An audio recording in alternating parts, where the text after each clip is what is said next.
What's up, Bulls Nation? You find yourselves locked on Bulls. I'm Matt. That's Big Dave. It's a new week. Happy Monday, y'all. We're going to break down All-Star Weekend for you. Ayo Dosunmu, a rising star. Zach, not a great showing in the three-point contest, but he and DeMar showed out on Sunday night, and NBA fans were treated to a lot of legendary faces as part of their 75th anniversary celebration. Plus, good news, mediocre news about Zach's knee that we got at his media availability All-Star Weekend. We'll talk about that too. That's all next on a fresh Locked On Bulls. Let's go. You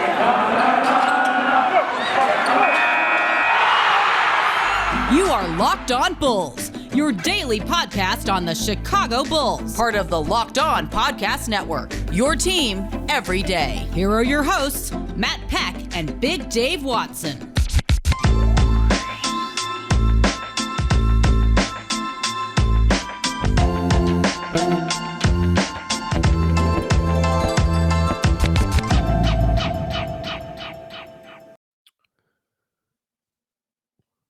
What's up and welcome into Locked On Bulls, part of the Locked On Podcast Network, your team every day. I'm Matt Peck. You can follow me on Twitter at Bulls_Peck. You can follow my co-host Big Dave Watson at BAW, BAWL Sports. You can follow us at Locked On Bulls. Hit us up on that text and voicemail line, 331-979-1369. We had a fun mailbag episode last Friday. Probably get into some voicemails this week because, hey, Bulls still have the next 3 days off to start this week. Hopefully they get some rest and we'll have some fun here on Locked On Bulls. Today's episode brought to you by BetOnline, which has you covered this season with more props, odds, and lines than ever before. BetOnline, where the game starts. Big Dave, did you enjoy your All-Star Weekend, my friend? I did enjoy my All-Star Weekend. I was surprised that I enjoyed my All-Star Weekend, but yeah, I liked it. Overall it was good. I give it a solid B-. Give it a solid B-. Rising Stars game, I would give a solid B. All-Star Saturday night, solid F.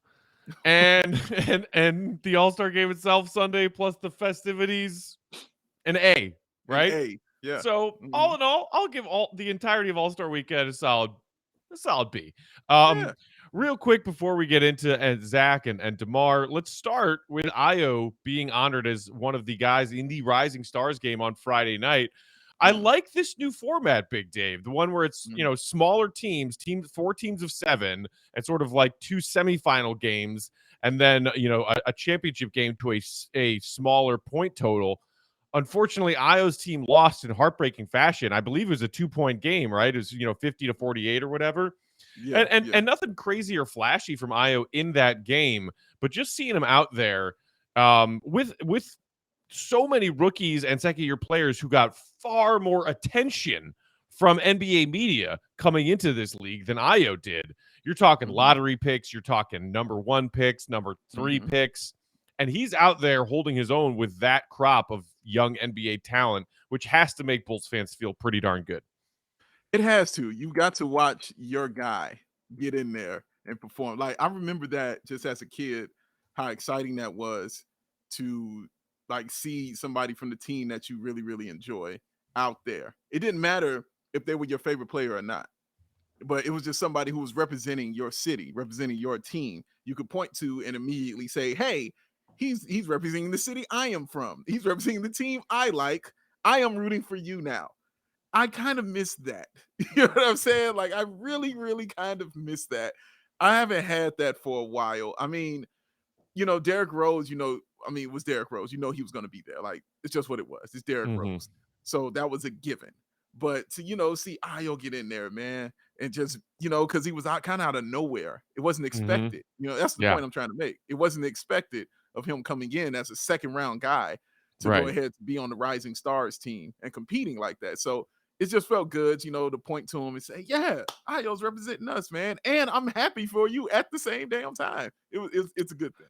Right. And in the same way we talk about All-Star Weekend being the place to be and it being good for your organization to be represented at All-Star Weekend because it's about mixing and mingling and being in the room where it happens. Shout out Lin-Manuel. It also matters not for your veteran stars, but for a young guy like Ayo being in there. Like I remember at a certain point in the broadcast when either Ayo checked in or made a play, they were talking about how unexpected Ayo's season has been to a lot of people, in that a second round pick who was only getting spot minutes off the bench to start this season because of this Bulls injury path that they've been struggling through was thrust into a starting role. Unexpectedly starting point guard for a Chicago Bulls team that's been near or atop the Eastern Conference for the first 2/3 of the season, playing somewhere between 35 and 40 minutes a night. So Ayo's not only getting recognition as, hey, this kid has some talent, but this kid is playing a massive role on one of the best teams in the league right now. Yeah, and that has to be a shock to everyone, including Bulls fans, the kind of role that he's playing. I keep saying this about Ayo, Matt. The biggest compliment I gave him was the fact I didn't flinch when Lonzo went down. That's the biggest compliment I could really just hand off to him. And I was talking when we were talking to Kendall Gill, I had Kendall Gill on Ball on Bulls today. You guys go check that out. Dude, that is burning a hole in my feed right now. I can't wait to listen to it. When we were talking about Ayo, he always makes the point that Ayo was ready coming in because of the 3 years he played in college. I honestly, I didn't think about that, but he's right though, because he comes in with a different kind of game and a different kind of mentality that I kind of liken to Tim Duncan. Not saying he's Tim Duncan. That's not what I'm saying. I'm saying when Tim Duncan walked in the league, he was already polished. There was nothing to change with Tim Duncan. You know what I'm saying? Like Ayo comes in already, he's not fully polished, but he's got some of the things already that you try to teach rookies coming into their first year mentally. You try to teach them certain things. He's already got that down. And you're like, wow, okay, well, let's put you in the advanced class. Put you in the starting lineup. You know what I mean? You don't need to be sitting with these guys right here, man. So he's like a 3-year-old like savant cellist who's like performing at the symphony every weekend. Right. You hear him you're like, yeah, for a 6-year-old playing at the symphony, you're pretty good. You know what I'm saying? Like, well, we're not saying you're the greatest ever yet, but you're 6 years old at the damn symphony. You know what I mean? Like, so you're pretty good out there. But and Kendall also talked, how he played off the ball. Like, he's been playing point guard pretty much his whole life. You know what I mean? Like, that's just really what he's used to. And that's really what he does, is he plays the point. And it's so interesting because he did whatever the Bulls needed him to when he got here. Another thing that he's got down packed, you know what I'm saying, as being a professional. He didn't complain about it. He said, okay, I'll do whatever you need me to do. I'll get in here. I'll try to perform. And he performed. And he does his thing because he's not a guy who plays well off the ball. You know what I'm saying? But he plays well off the ball, if you know what I'm saying. You know what I mean? Like, I don't, but he's better with the ball in his hands, running the point and things like that. But he's shown you can put me at any position, I'm going to have some kind of success at it. So you have to have me out there on the floor. That's a rookie we're talking about. You know what I mean? A second round rookie. This is what we're talking about, man. So yeah, can't say enough about him, man. He's been amazing. There was also a little blip of worry with Ayo in that Rising Stars game. Was a couple people noting that he either jammed or bent back his thumb in an awkward way that was noticeably bugging him, at least at one point. We haven't heard anything since Friday night about that. Hopefully it's minor and nothing serious. Like, we haven't even heard like an x-ray happen. So hopefully it's just something minor and nothing too serious for Ayo. But shout out and credit to him for doing that on that big stage. And seriously, so much maturity in that kid, and I can't wait to see him keep playing games in a Bulls jersey. But congrats to him for repping the Bulls in the Rising Stars game. All right, we got more All-Star stuff to get to. Zach versus his old pal Karl-Anthony Towns in the 3-point contest. The dunk contest was a fiasco. We got to talk about the game itself. Before that, Big Dave, tell the people about the delicious Built Bars. Oh, after the weekend you probably ate a bunch of stuff you shouldn't have because you were just sitting around watching the All-Star game and the dunk contest, and then you were stress eating because you were watching the dunk contest and you were upset at yourself. And what you should have been doing is eating you some of them delicious Built Bars, because you could have got all of that stuff, all of that goodness, but only 130 calories, only 4 grams of sugar, only 4 net carbs, only 17 grams of protein, and all of this covered in 100% real chocolate. You could have got all that, but don't worry, because you can still do it. Because guess what? There are many things you can do with a Built Bar, man. Get you some mint brownie, get you a coconut almond, and also you get you a flavor of the month. Matt Peck, please let them know what that flavor of the month is, sir. Mint marshmallow. Delicious. Oh, mint marshmallow. You can get that.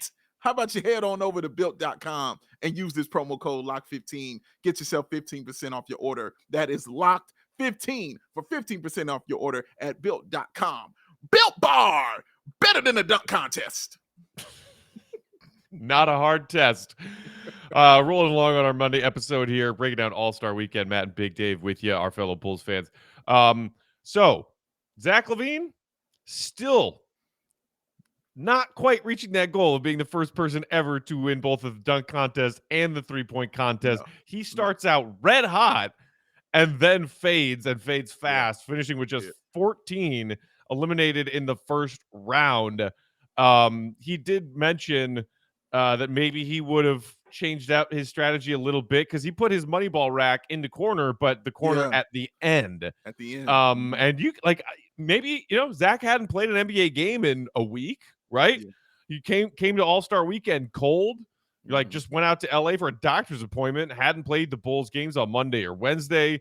And he was asked, have you gotten any practice? And he was like, yeah, I did like one quick practice like earlier Saturday before the competition itself. So unfortunate, would have loved to see Zach win that. But the cool thing was, if somebody else was gonna win it who couldn't be Zach said, Dave, I am thrilled that my guy Karl-Anthony Towns, won that competition. And apparently Cat was talking a little bit of trash when the Wolves and Bulls played most recently. Cat told Zach, I'm winning this. And then he told Zach earlier on Saturday, I'm winning this. And he had the worst odds of all of the competitors coming in. I thought just for a half a second about throwing a little money on Towns winning it because the odds were enormous, and I chickened out and I put a bet on somebody else instead. I should have. It was cool to see Cat win, it wasn't it? It was, man. And you're right. Like, because again, I'm not a gambler, but I went and I saw those odds, and I saw somebody put 220 on them and wound up with like over $2,000, like walking away with that. And I said to myself, even then, like, man, if I had known that, I might have put some money on that because I like money on long shots and just And Towns can shoot, man. Yeah, he can shoot, and he's a big dude. And I'm all about the big dude shooters. You know what I'm saying? Because they always trying to tell the big fellas they can't shoot, man. So he was out there. Kevin Love was the last big man shooter to go ahead and win that competition. But I don't really count him because we already knew him. Kevin Love. That's what he does. You know what I'm saying? That's what he does, man. But Karl-Anthony Towns, his odds are not going to be as high because nobody's really expecting it. Hell, when he started saying he's the best big man shooter ever, people were laughing at him. So, for him to go in there Larry Bird style and telling people I'm winning. Who's coming in second? Who's coming in second, man? And then to go out there and drop 29 on him, man. Almost had 30 drop in that second round. But, man, shout out to him for saying it and shout out to him for doing it. So, yeah, that's a big deal. There was a stacked competition in there. Some of just incredible seasons from shootings from some of these guys. Van Vliet, Patty Mills, Luke Kennard. And Towns walks away the winner. It was cool. I just saw this sifting through Twitter earlier today. I don't know if you noticed, but so the NBA has a strict no jewelry policy, right? For NBA games. They let Towns wear a necklace with his mom's name on it while he was competing in the 3-point contest, which I thought was really, really cool. Wait a minute. There's a no jewelry policy in the All-Star games? Really? I didn't know so, NBA games, I know. So maybe they are a little looser because, like, I noticed a couple of the different dunk contest competitors were wearing pretty substantially sized earrings. Like Obi Toppin had massive earrings on. I think at least one other. Yeah, no, but I think during games, there's a no jewelry policy. I'm about to say, man, because one of my most iconic photos is of Michael Jordan when he was rocking the 2 gold chains. Yeah, that was 80s Jordan. Yeah, I know that was in the 80s, and I get that. I'm sure they didn't care. There was a lot happening in NBA. Right. Hello, no. The league had a cocaine problem. They weren't worried about jewelry. It probably was like, you know what? If that's all he's gonna do, all right, just let it go. All right, just let it go. But no, honestly, I think they might have it for the games, but I think like maybe the dunk contest, 3-point contest, maybe they're a little more lax on that. Right. Speaking of that dunk contest, let's talk about it quickly and then never talk about it ever again. That was one of the worst dunk contests I can remember ever watching. Yeah. And it was one where it wasn't just that there weren't a whole lot of creative dunks, but I felt more missed attempts in a single dunk contest than I had ever seen before. None of these guys could pull off the dunks that they were trying to do, and none of them appeared to be all that difficult. but they still couldn't pull him off. I can't remember who was the one who had that like helper guy wearing those ridiculous black leather pants who could not pass the ball off of the backboard properly. And we had to watch him fail a million times. Oh my God. Like what is this? And like those poor judges who like are there, NBA legends who want this to be entertaining, have to like courtesy give out 8s and 9s for these dunks that, to borrow a phrase of yours, Dave, were hot ass. Like terrible. You knew it was doomed from the beginning when I saw the first thing I saw was an old white man come from underneath Isaiah Thomas's table because he was trying to put together the TV, and they caught him on camera, and this old dude just comes flying out in front of the table, and then the TV still isn't fully working for Isaiah Thomas when he had it on there. I'm like, what? This is not good. It's not setting up good. And then there comes Karl-Anthony. That's all I was about to say. I was just about to say that. Like, here comes this dude out of nowhere. Like, yeah, I'm putting these Timbs on. First of all, he had to take 10 minutes to put his shoes on. It's like, let's start there. Then he's had to set his father up. You know, I'm like, man, you know, your pops is like 50. Like, he's not a statue no more. He can't be holding his arm out there that long. And he's like, no, hold it like this. No, stand this way. No, hold it like that. And then he wants to walk around, talk to people, take his time. You know, his arm is shaking. You know, that hurts. You know what I'm saying? Like, dude, will you come get this? And then he can't do the dunk. Then he kept trying. And he couldn't do it. And it was just off to a bad start from there. And it never picked up. And I was like, yeah, I can't watch this. Like, I'm just glad I wasn't there. I would have been angry.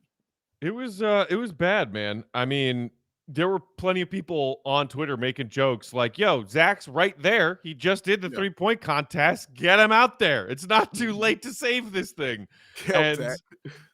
Clearly Zach is done with that part of his career. Like, I don't think he will ever dismiss what an honor it was to be not only a back-to-back dunk champion, but regarded as one of the best dunk champions ever. I think he does take some pride in that, but I think, like, as we have talked about at length, he's on to bigger and better things in his NBA career, like getting all-star nods and, for the first time in his career this season, being on a winning basketball team. That matters more to Zach. And so, you know, like I saw he had a couple of just, you know, kind of like shrugging and laughing emoji responses to some of his NBA brethren who were making jokes on Twitter about like, dude, we got to get Zach back in here. But honestly, it just kind of reminded all of us how elite those, you know, Zach LaVine dunks were, the competition between him and Aaron Gordon. Yeah. Even like going back to the old school days with those epic competitions between MJ and Dominique, like maybe it's just one of those easier said than done things. And you realize just how difficult it is to put on an entertaining dunk contest.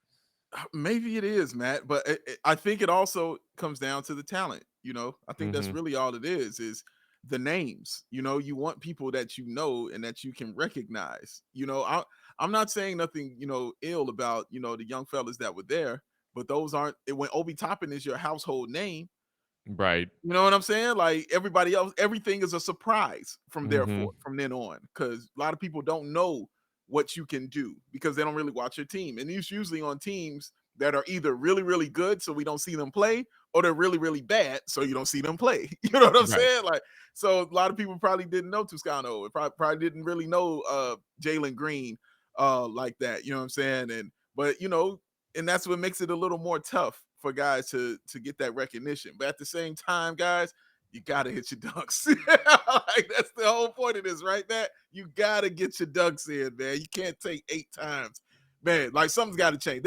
They changed all these different formats. You know what I'm saying? And they have been pretty good changes. But that dunk contest is the one, Achilles heel for the NBA, and it's been one for a very long time. Up until when Zach saved, because remember, up until when Zach came in to save the dunk contest, people were complaining about it then. Right. You know, people were like, man, I don't know about the dunk. I don't know about this. And then Zach came in and saved the day. Him and Aaron Gordon came in and saved everything for about a good 3-4 years. And then after that, you know, we went right back to where we started. One of our colleagues, John Corrales, host of Locked On Celtics and one of the hosts of Locked On NBA, had an interesting idea that I saw him tweeting about, which is, what about just turning the dunk contest into a version of horse? But instead of, you know, shooting, it's dunks. And so you spell D-U-N-K, and if you can't match the dunk that the guy before you did, you get a letter. and last man Yeah. standing wins. I think that might be cool to see if guys can like set the bar. Okay, I can do this. Can you do this? All right, here's this dunk. Can you match this dunk? Just something, because like I said, those scores that the judges were throwing out, like I know that having NBA legends to come in and be the judges on the panel for the dunk is a thing, but honestly, when I saw those dunks getting like 43, 44, I was like, dude, these dunks are 20s. These dunks are 20s. Get rid of the judges, make it a competition just within the guys. And I think most importantly, you're right, Dave, in that it would be better if there were bigger name stars involved. Like, how much would we have loved to see Ja Morant in that dunk contest? Son. Oh, boy. Man, he would have won just off the name alone. He could have did anything. And they would have been like, 48. He could have did anything. He won the dunk contest with in-games dunks in the All-Star game. Seriously, man. The dude had an alley-oop 360. Come on, man. Come on, dude. Stop. All right, we got to talk about the game too, and we got to talk about Zach's health update. We will do that in just a minute. But first, football season might be over. It was weird. First football Sunday with no football in a long time, and for a long time. It's sad. But we have plenty of basketball left, folks. NBA and college hoops are in full steam. From all the latest odds, totals, player performance props to where the next fired coach is going to land, BetOnline.net is the number one spot for all your sport betting needs. Juwan Howard, next coach fired? Maybe? BetOnline remains the best spot for all your sports scores and news this season. And now it's not just basketball. BetOnline.net is your source for hockey, boxing, UFC odds, even your Olympics coverage and information. Head to the website today or use your mobile device to learn more about the trends and action. BetOnline, it's where the game starts. All right. NBA Sunday night, star-studded event, Big Dave. And man, how great. You texted us in our text thread with us and our guy John and our pal Bulldog. And you just said, like, guys, we have 2 All-Stars. We have 2 All-Stars. Been a minute. And the last team that had 2 All-Stars was Jimmy and Powell. Yeah. And credit to that team, but I feel like even that team didn't have quite the oomph that this Bulls team has with its fan base and across the NBA right now. No, I mean, that team, was a solid team because of what Paul Gasol was doing and Jimmy Butler was doing. But, no, the Bulls are tied for first place in the Eastern Conference. It's a little bit different right now. You know what I mean? And yeah, Matt, not only having 2 All-Stars, but arguably just the two of the best players in the NBA. You know what I'm saying? Like combo, I'm saying. You know what I'm saying? Like the best combo when you think of Steph and Clay, guys like that in combination. Just probably arguably the best combo right now in the National Basketball League. And one of them is up for the MVP. And the other one is up to be all NBA. Like it's such an amazing thing. So it's not like 2 guys just making it. And it's not like, and this is not a diss. I don't mean this as a diss. Please don't take it as such. But it's like Darius Garland and Jared Allen, making the All-Star team. It's not like that, because Jared Allen got in because someone was hurt. He was an alternate, right? Right, correct. And deservingly so, he was. And Garland also very deserving to be in there. But DeMar DeRozan was the leading vote getter, you know what I'm saying, in the front court, dog. And Zach LaVine was like 3rd.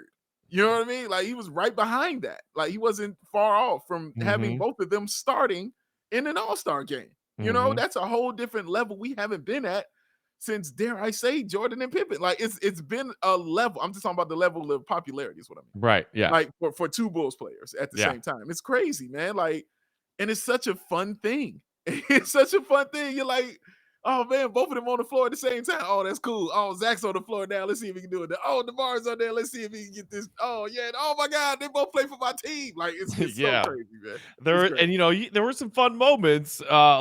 Zach used a little screen, and then DeMar fought his way around the screen. And then Zach buried a step back 3 in DeMar's face, and then you got Zach guarding DeMar back down the other way, and they're just laughing and having a good time.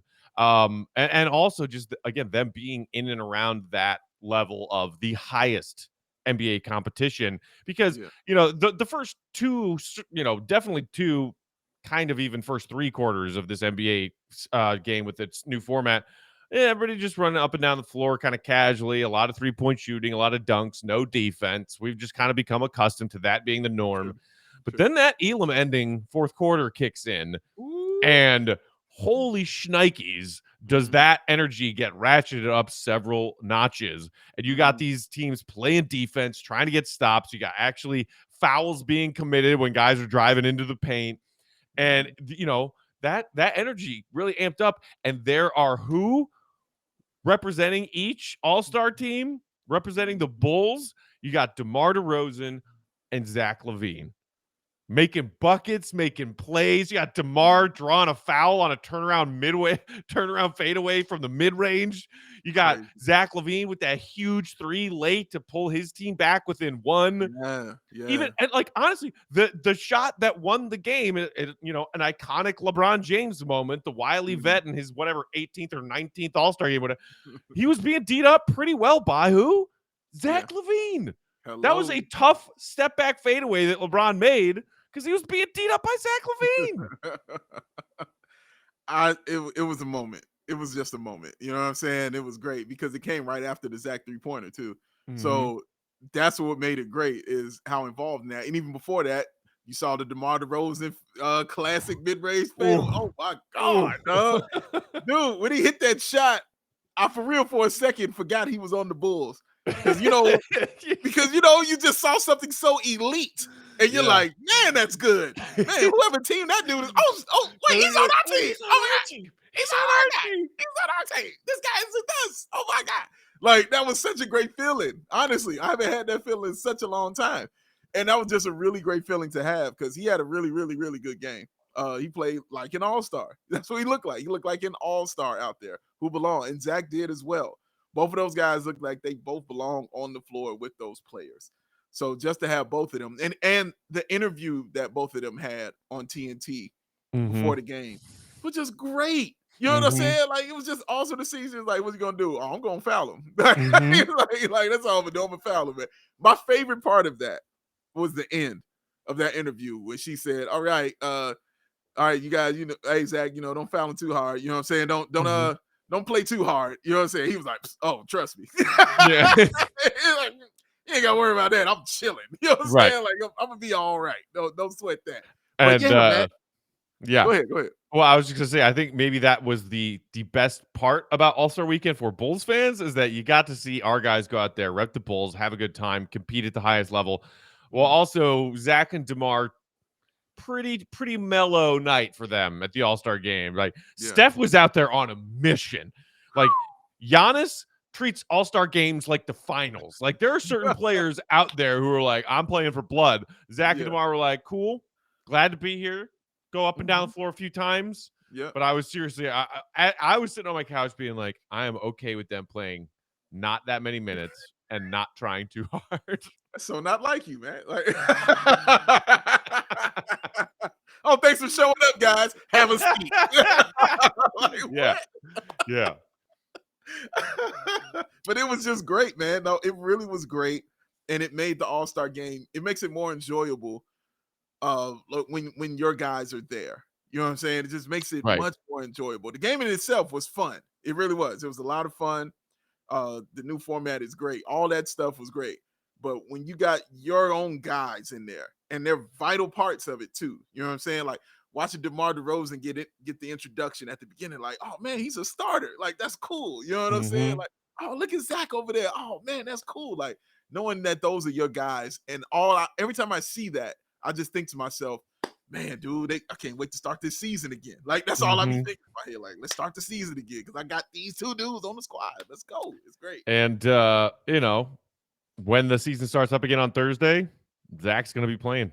We'll be playing, baby. Let's quickly touch on this. He had media availability in Cleveland when he arrived there after his doctor's appointment out on the West Coast, and he said, I want to go out there and make sure everything was good. I've been obviously battling the knee for a little bit, not playing at 100%. I just want to continue to go out there and help us win. So the last 3 games, I had to take it upon myself to make sure I was okay for the second half of the season. I feel way better. He continued saying, it's very manageable. I'm here now. I'm healthy. I feel great. I feel better than I did before, and I'm ready to get going. He also did say after the All-Star game, I saw a tweet from our pal Rob Schaefer that, asked after the game how he was feeling. He was like, feel good. He was like, 360 dunk looked okay, right? So, I mean, when Zach had that clear path and had like kind of like that, sidewinding path, I was like, we're about to see a Zach dunk, and looked 3, fine. 2, 1. Yeah, look good, man. And on top of that, Matt, you get your Monday, you get your Tuesday, and you get your Wednesday. You know what I'm saying? You get 3 more days off to get yourself correct and to make sure you are right coming into that season, man. Because like I keep saying, the Gauntlet Part 2 kicks off on Thursday. Mm-hmm. And we're gonna need all hands on deck for that, man, especially his. We're Right. definitely gonna need Zach LaVine's hands on that. So it's good to see he's feeling better because I'm sure he was very concerned too. You know what I'm saying? As far as it being the same knee that he injured, and that's the problem ones he's having an actual issue with. And so knowing that it's manageable for him, and also, but just knowing his pain tolerance at the same time. So knowing how manageable it is, and him saying, "I feel better than I felt." Oh wow, that's saying a lot, dude. Like for real. I would be remiss and I would not be in character if I didn't bring up the other part of this. Okay. Zach said, I was able to go out there and get some PRP, that's platelet-rich plasma for us dummies out there, some cortisone injection, and had it drained a little bit. It will get me through the end of the season, and then in the off-season, I'll be able to take care of it, try to get myself to 100%.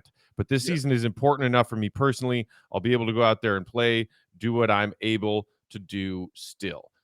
Mm-hmm. So I, as occasionally a glass half empty kind of person when it comes to the Bulls, occasionally heard the part of I'm not going to be 100% this season.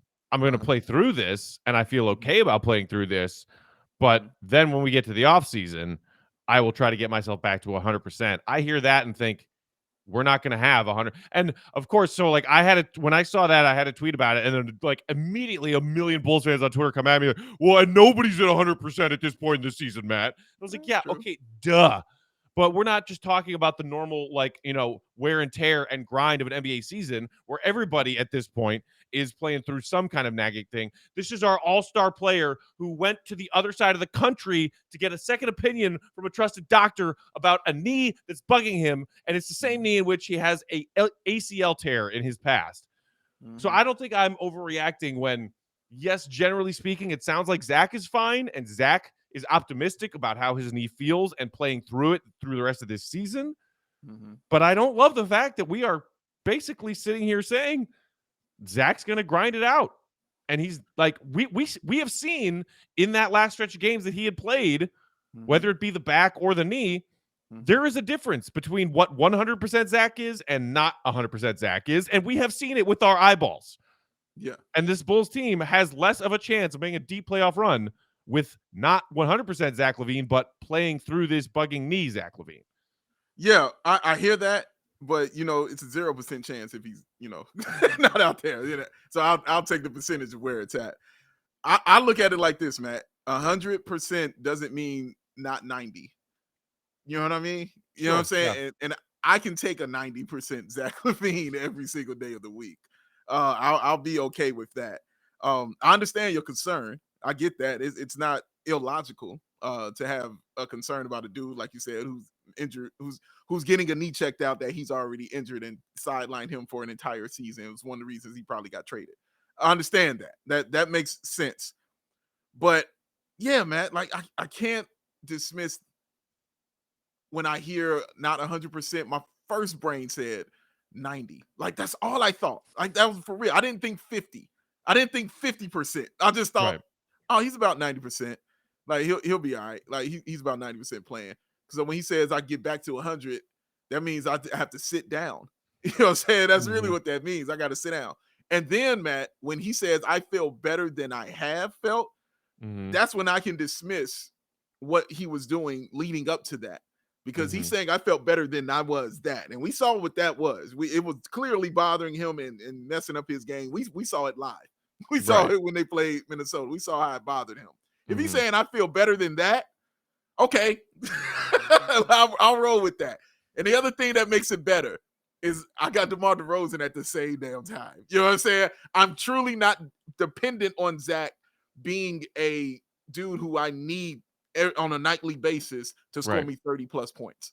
Yeah. You know what I'm saying? Zach, as many people have thought the pecking order was going to be DeMar DeRozan and then Zach LaVine. You know what I'm saying? Mm-hmm. That's the role that is going to be right now. You know what I'm saying? And that's clearly what is going to be going forward. Zach will be that number 2 dude out there, which is great. I'll take a number 2 Zach LaVine at 90% and roll with DeMar DeRozan having an MVP year and roll with Vucevic's having that out there, and then start getting all the rest of these players back in here.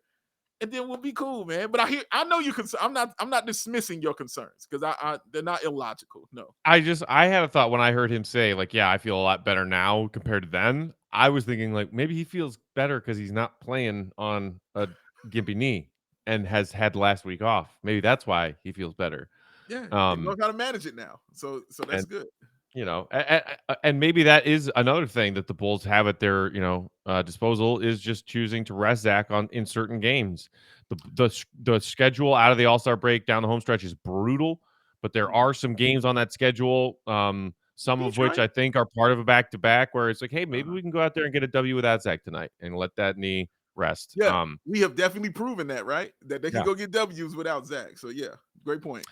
All right, before we get out of here, just wanted to chat a little bit about some of the icons that were part of All-Star Weekend, and notably one who apparently nobody knew.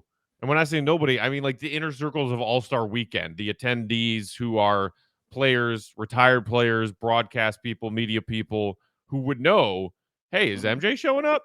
Nobody knew. Knowing that, they were doing the honoring of the 75 players for the 75th anniversary celebration. And it was not until he was the last person strolling down that red carpet, part of that halftime ceremony. Oh, hey, MJ's here. And the place erupted, Dave.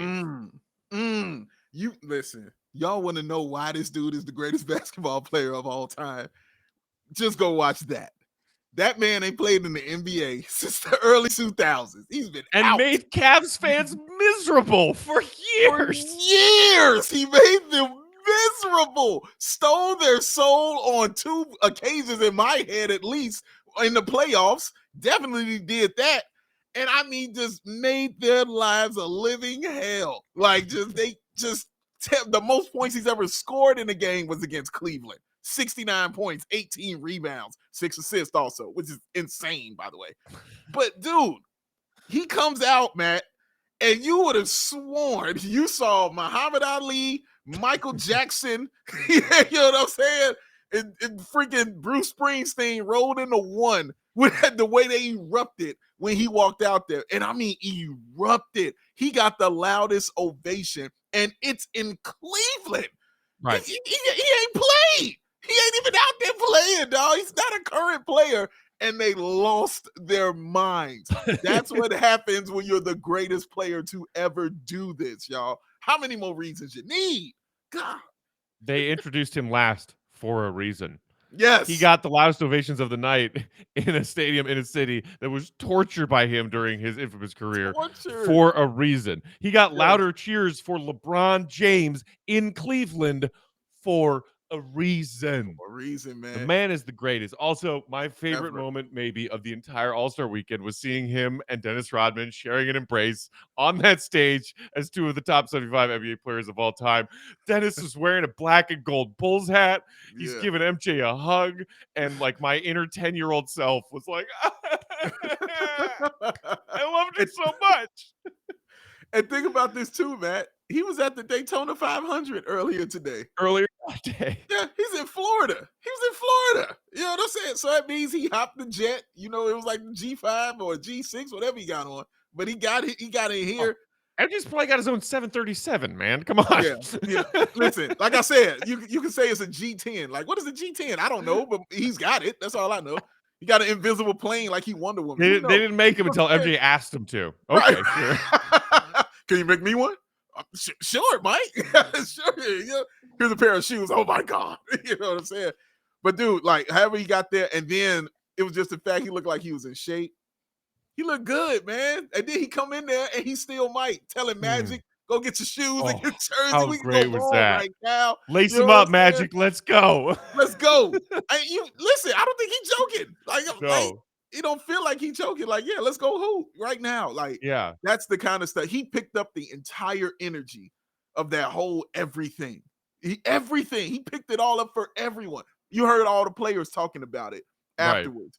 If you heard Shaq say, dude, did you see Mike? That was crazy. Like, Mike was there. Mhm. Reggie Miller was like, dude, I saw him and I started having nightmares. I started having flashbacks. You know what I'm saying? Like, everybody has a Mike moment they wanted to discuss because Right. they saw the greatest player of all time show up. Right. It's And I crazy. mean, like in that little clip you saw where he's having that joke back and forth with Magic, you got Jason Kidd in that shot in the background, James Harden in the shot in the background, Gary Payton's there, all of these stars and icons throughout whatever their respective NBA, generations were. They all look at MJ like a god alien has come down to planet Earth and graced them with their presence. Correct. LeBron does not get that. And He doesn't. maybe when LeBron is MJ's age, he will to a certain, but no. Michael Jordan is one of a handful of athletes, not just in basketball, across the entirety of the history of sport, Yeah. who has that level of gravity in any room he walks through. It's freaking Mike. It's Mike, dog. It's Mike. That's right. That's all it is. It's Mike Jeff. It's Mike. It's Black Cat. It's Black Jesus. Yeah. It's whatever you want to call him. It's the GOAT. Oh, I hope all those 13-year-old bronzexuals on Twitter learn something this weekend. Shut up and educate yourselves before you open your mouth again. Uh-oh. Had to be said. Did it? Yeah. Come on, Dave. You know me. All right. It's All-Star Weekend. I'll let it go. It's all right. Just let me have this. I'll let you have all right, that's it for today. Hope y'all enjoyed All-Star Weekend. We certainly did. Hit us up on that text to voicemail line. We'll try to get to some voicemails later this week. 331-979-1369 is the number. You can also hit us up on Twitter at Bulls_Peck, at BAWL Sports, and at Locked On Bulls. Until tomorrow, Bulls Nation. For Big Dave, I'm Matt. See red. Be good. MJ's the GOAT. That's what it is.